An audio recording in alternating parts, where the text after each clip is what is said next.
In today's show, we look at the waiver wire for fantasy basketball. Yes, players to add, players to drop. Who's been added? Who's been dropped? Does it all make sense? We'll find out, Michael Bolton. Thanks, Josh. It's Michael Bolton here, and it's time for another episode of the Locked On Fantasy Basketball Podcast. Let's get to it. Let's get to it, indeed. You are Locked On Fantasy Basketball, your daily fantasy basketball podcast, part of the Locked On Podcast Network.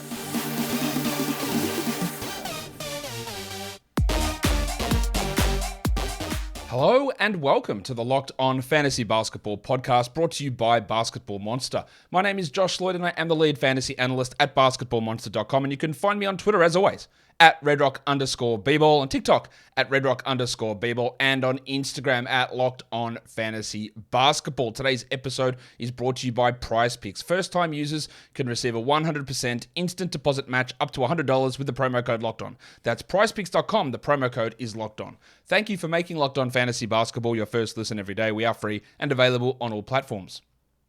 Waiver wire. Heading into week 12. Is it week 12 or week 11?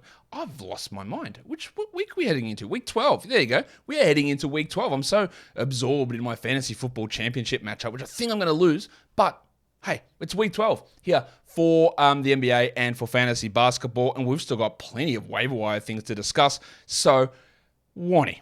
Let's get it on, Gilly. Thanks to the bloke who rates my Warnie laugh. It's actually the Gilly laugh on every show. Appreciate you seeing how much effort or how the voice sounds, how the rasp is. Appreciate the rating system you're giving me. It's really good. Anyway, most added players on the waiver wire. This is over the last 48 hours.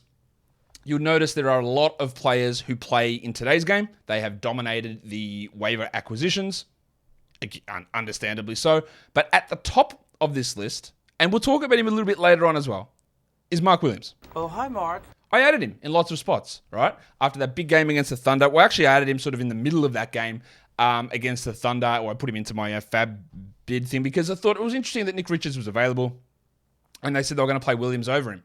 And then, yes, he dominated against the Thunder. It was never going to be as dominant as it was in that game. We knew the Thunder didn't have anybody. And the ability of Williams to be a top 60 home run option at some point this year, now that he's taken that step over Richards, and then the second game he played over Richards, well, I don't know whether that sticks. And when the guy in front of you is Plumlee, and we are heading into the second half of the season, I took that chance.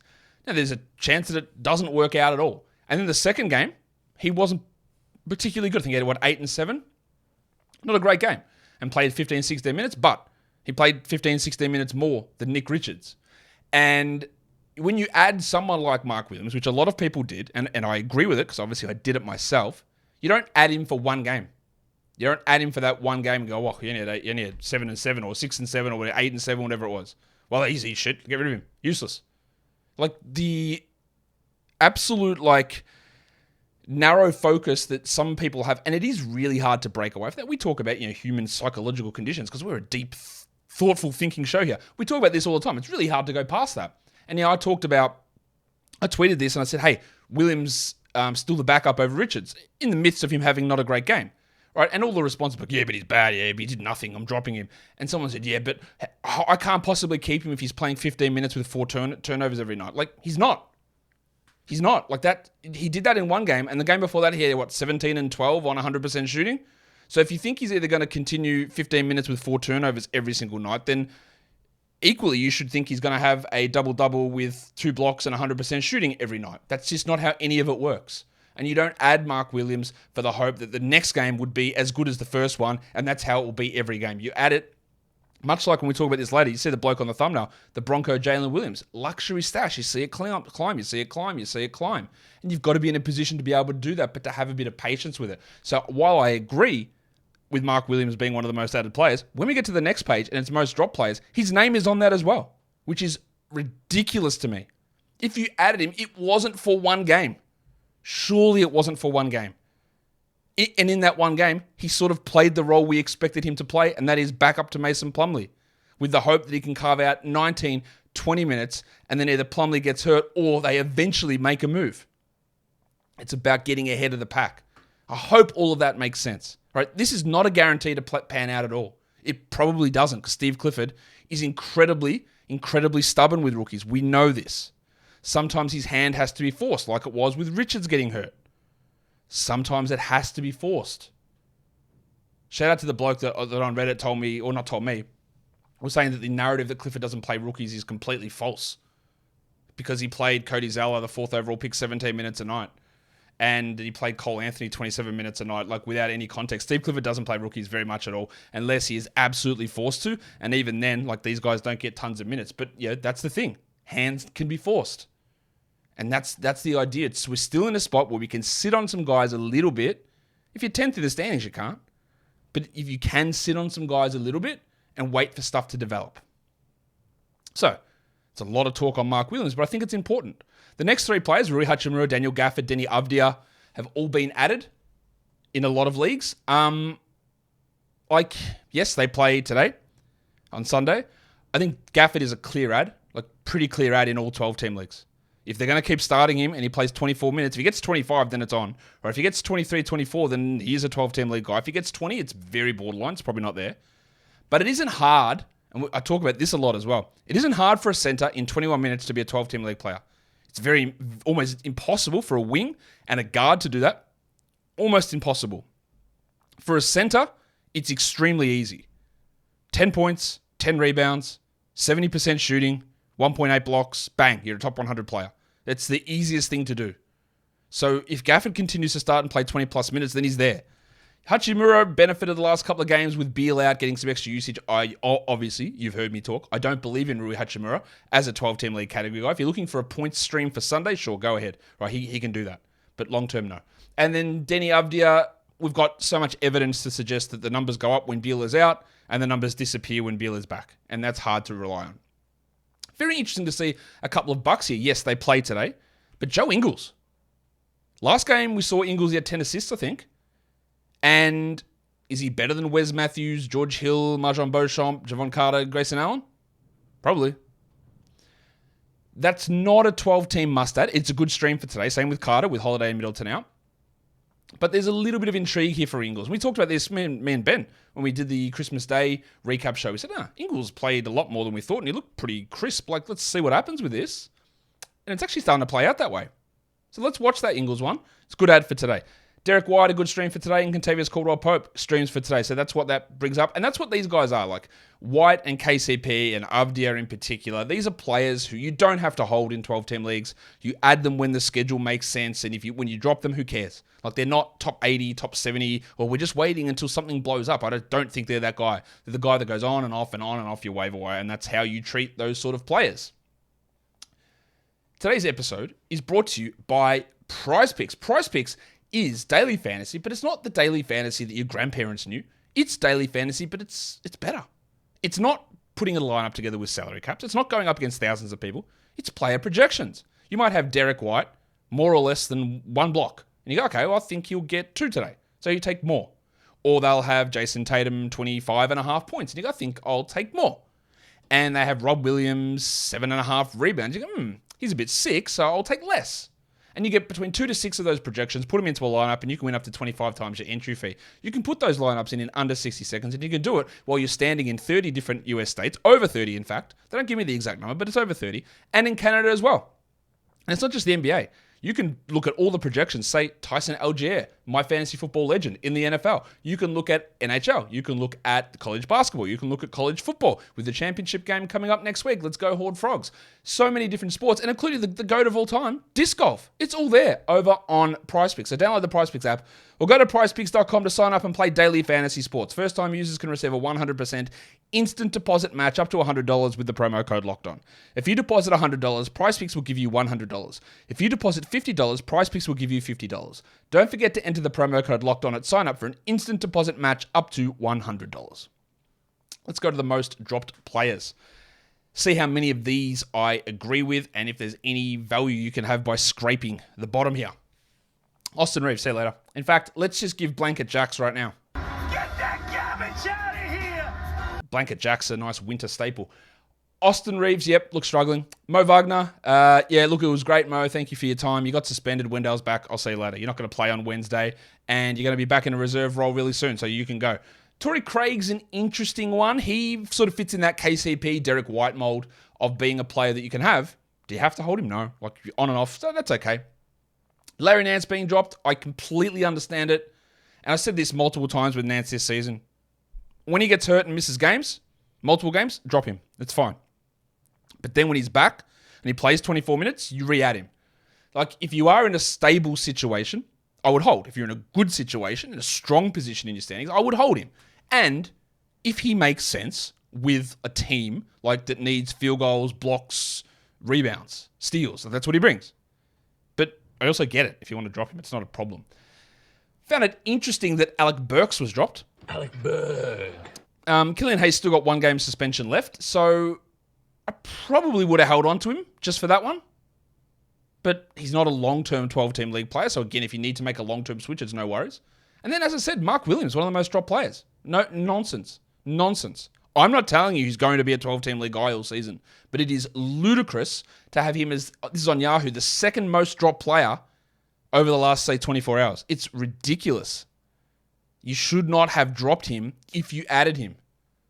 You should not have. Andre Drummond, the big avocado. Yeah, I know people added him because he can put up numbers. And interestingly, he did stay in the rotation over Derek Jones last game, but he's not a 12-team league guy. He's a guy that you stream in 12-team leagues if he retains the backup role when you're looking for specific stats, but he's not a must-hold. And this one, I don't get it. Why was Naz Reid one of the foremost drop players? That makes no sense to me at all. None at all. Yes, Kyle Anderson's back and played good minutes. Reid still played 25 or whatever with Anderson and with Gobert there. This is absolute nonsense. Naz Reid needs to be rostered in every league for the short. Look, again, it might not work. Maybe he plays 20 minutes exclusively at center and they don't go to Reid and Gobert lineups very much until Towns returns. That's possible. But it's ridiculous to have dropped him. And you shouldn't do that. Just as we're talking here in terms of other names of... well, actually, we'll get to other names in a second. Spoiler. Tease. Phoenix Sun stuff later on. It's coming.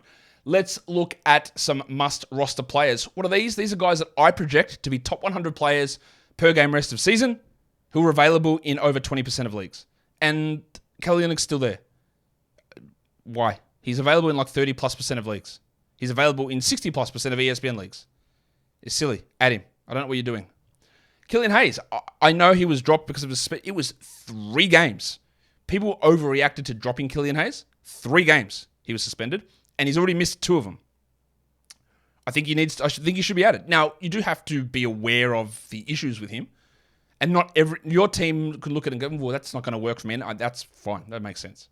But he shouldn't be on as many waiver wires as he is. I think Cam Johnson, his return should be coming in the next week or 2. I don't think you want him sitting on waiver wires at the moment. Look, it's going to take a little bit of time for him. And again, it's probably one of those situations. And again, one of the reasons why I believe that more injured reserve slots on teams are important, because then you have players like Cam Johnson, who probably should be top 100 rest of season, if they have to get dropped by a team who's struggling and with a lot of injuries, who are pushed down the standings, that the good teams can then squat on these guys and add them back and take a 0 for a week or 2 and then get stronger down the stretch. That is what more injured reserves or fewer injured reserve slots do, makes the good teams better. And I don't think we want that in fantasy necessarily. We want more of an even playing field. Anyway, Cam Johnson, roster him.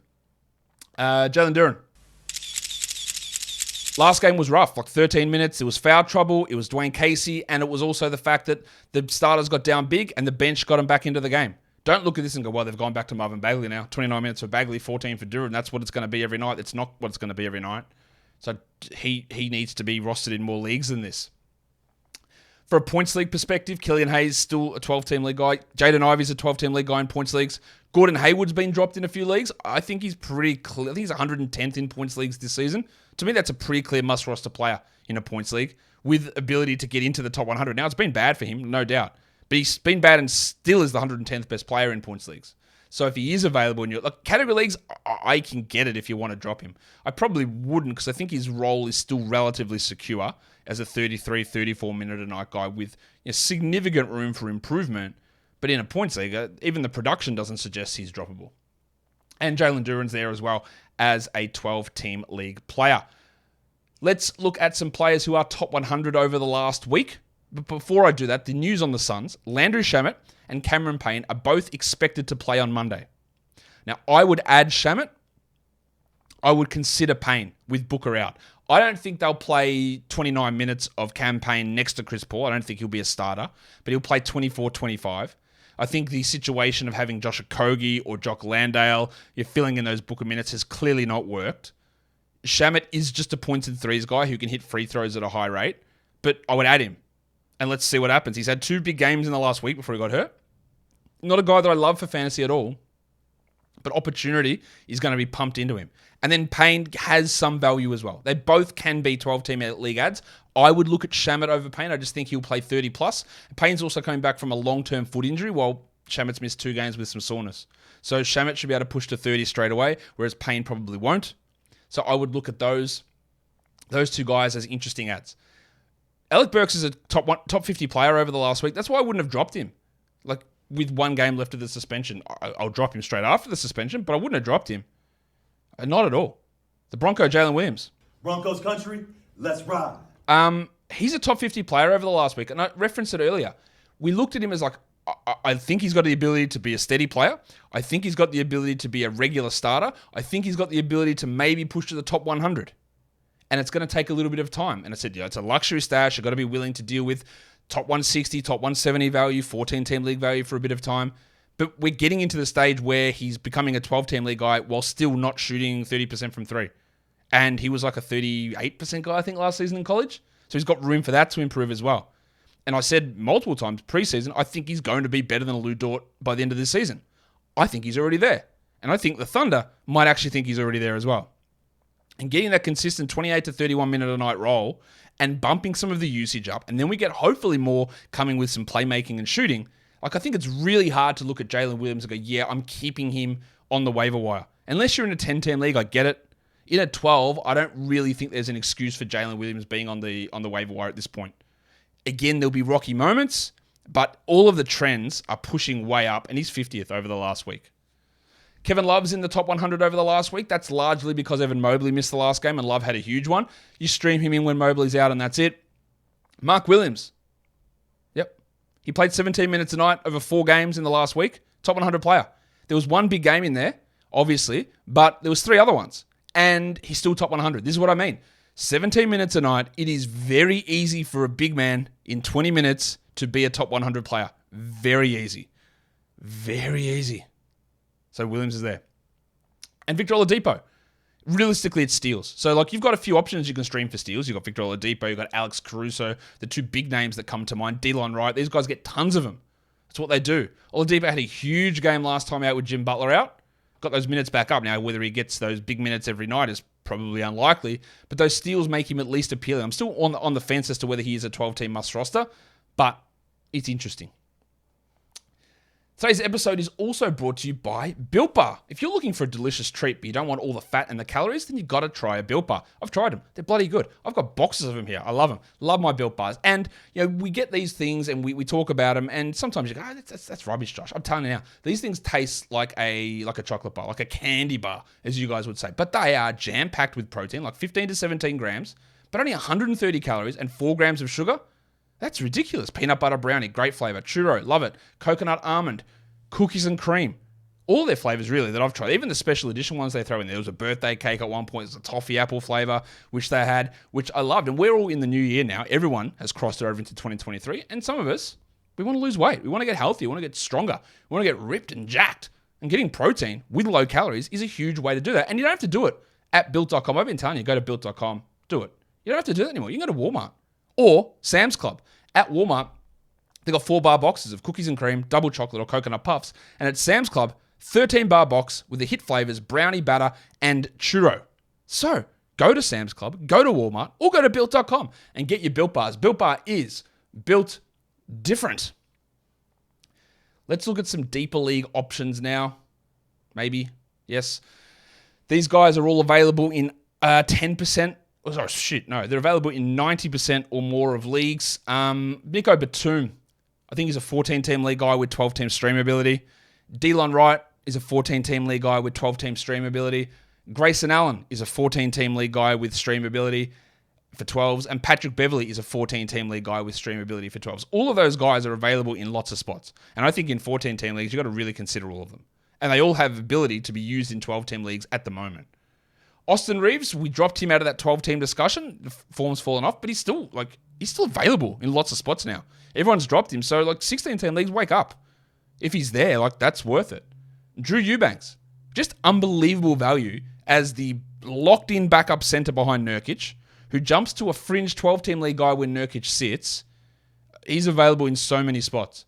TJ McConnell doesn't have much upside, but in 16-team leagues, his ability to get assists and steals is vital. And he's around everywhere. And then Isaiah Hartenstein, who again has really struggled since that early 2 weeks of the season.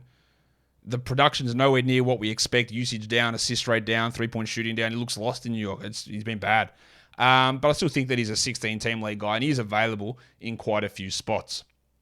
Some other names for us to talk about. Emmanuel Quickley, yes, he is a 12-team league guy until both Brunson and Barrett return.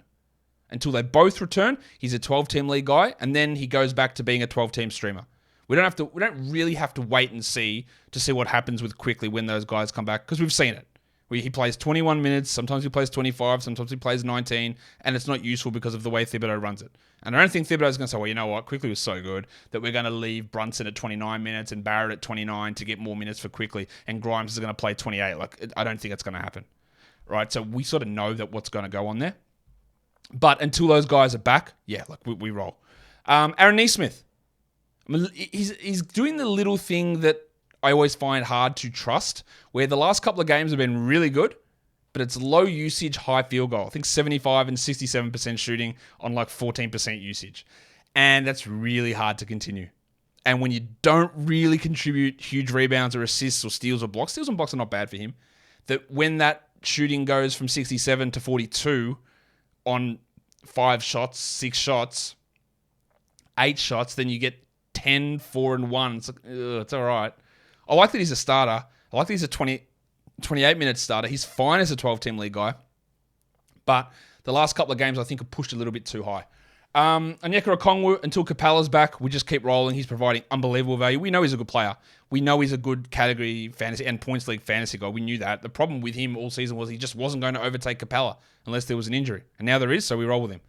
Tari preseason. Just got his name on here. I thought he was really good again. But the path for minutes for him is tough. He's playing almost exclusively as a 4, which means they'd need to bench or trade Jabari Smith Jr., which isn't happening. And I don't think that an Eric Gordon trade is actually opening up that much for Tari.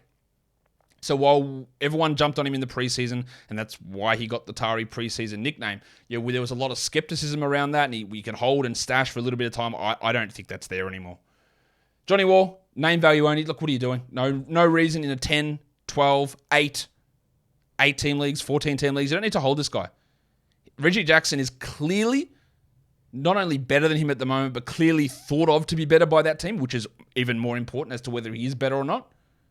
And so you don't need to hold John Wall. I put Ricky Rubio's name on here because it happens all the time. Garland's dealing with a thumb injury, and I will get asked this question. Hey, do we add Rubio now? The guy's not even back. He's coming off an ACL. His second ACL. He's 33 or whatever he is. Garland's got a sore thumb, but Garland will probably be back before Rubio actually plays. And when Rubio plays, he's going to be on limited minutes. He's going to be on back-to-back restrictions. And he's going to be a backup for the majority of the season. So, no, we don't add Ravishing Rick Rubio. He might be able to move into a role that's a better TJ McConnell as a great assists streamer once he actually is back. But that's not a priority. Now, always, if you've got an open injured reserve slot, it doesn't hurt you to add someone in there. It just doesn't hurt. You just add them, all right, and see what happens. But I don't really think it's wise to go, well, Rubio will come back. He'll get me 6 assists a night in 20 minutes, and bang, what an add to my team. I think that's pretty unlikely, even when he does return. Keegan Murray, I don't really think you need to hold him. I don't think you need to hold him. He's just too inconsistent. The shooting numbers up and down, especially the field goal percentage. The defensive stats are non-existent. The minutes are in flux every game. Even if, I talk about guys like Williams, I see them progressing. I'm not really seeing that from Murray, and this is not a team that has to give him huge minutes every night. There are other guys they can use as they continue to try and win. And then there's Pig Williams in Oklahoma City. He started the last 2 games at center, but we saw last game they played 4 centers. Pig Williams, Darius Baisley, Mike Muscala, and Eugene Omoruyi. He's just not going to be useful enough outside of like 18-team leagues. Maybe he can have a couple of good ones, but he's not good enough as an NBA player to demand 26, 27 a night, and that's going to rule him out of consideration for most fantasy leagues. It just is.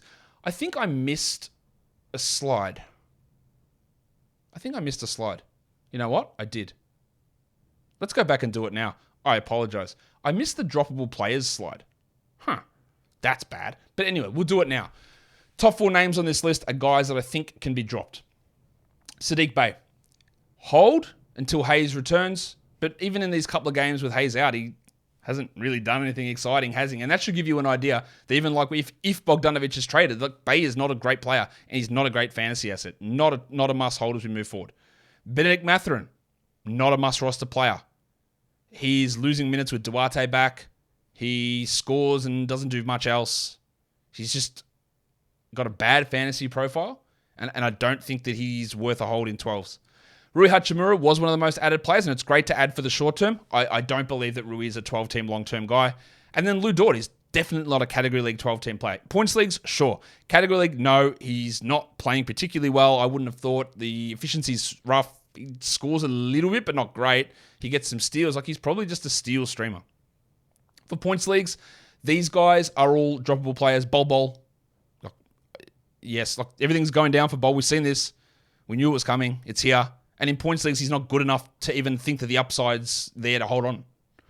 Brandon Clark, he's a Category League drop as well, but he's still rostered in tons of spots. He's not a points league guy. Mo Wagner. And of course, sticks, Jalen Smith. Stand by your man.